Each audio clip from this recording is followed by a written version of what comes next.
Welcome to my YouTube channel. If you like my video, please like, share and subscribe.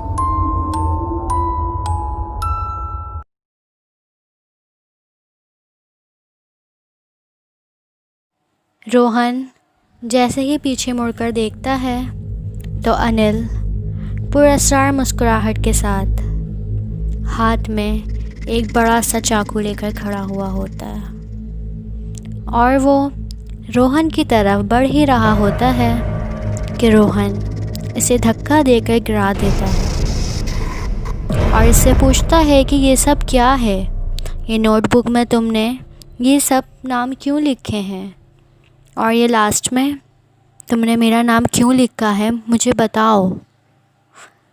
और अनिल गिरने के बाद भी उसी मुस्कुराहट के साथ उसकी तरफ देख रहा होता है और अचानक अनिल के चेहरे से मुस्कुराहट गायब हो जाती है और इसके चेहरे पर गुस्सा और आँखों में आंसू आ जाते हैं। वो बताता है कि 2 साल पहले वो जब इस हॉस्टल में आया था तो वो बिल्कुल मेरे जैसा था।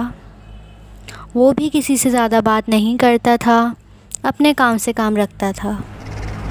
वो पढ़ाई में भी रोहन की तरह बहुत अच्छा था, बट अचानक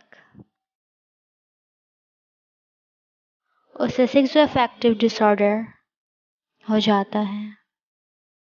ये एक साइको डिसऑर्डर है जिसमें लोगों का ना चाहते हुए भी मर्डर करके खुशी महसूस होती है। इस बीमारी के बाद अनिल ने अपनी फैमिली का भी मर्डर कर दिया था और इस बीमारी के बाद अनिल अपनी स्टडी भी ठीक तरह से नहीं कर पा रहा था, जिस वजह से इसका रिज़ल्ट भी अब पहले जैसा नहीं रहा था। इस बात ने भी इसके दिमाग पे बहुत असर डाला था। ये सब बातें सुनकर रोहन को अब इससे डर लगने लगा था कि इतने में अनिल उससे कहता है कि मैं अब तुम्हें भी मार दूंगा क्योंकि तुम्हें अब मेरे बारे में सब पता लग चुका है।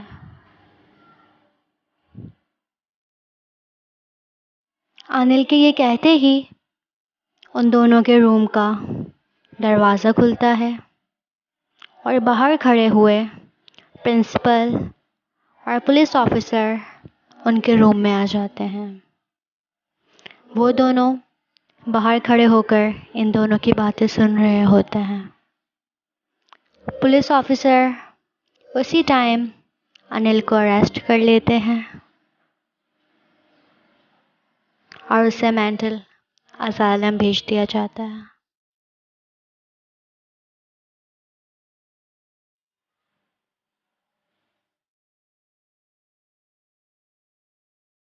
रोहन को आज भी ये सब सोच के खौफ महसूस होता है कि उसने अपनी ज़िंदगी का 1 साल एक ही रूम में अनिल के साथ गुजारा है।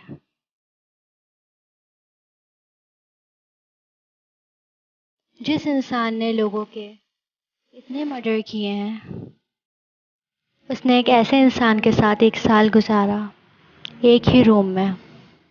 उसकी जान हर वक्त खतरे में थी, वो उसे कभी भी कुछ भी कर सकता था। बट रोहन बहुत लकी था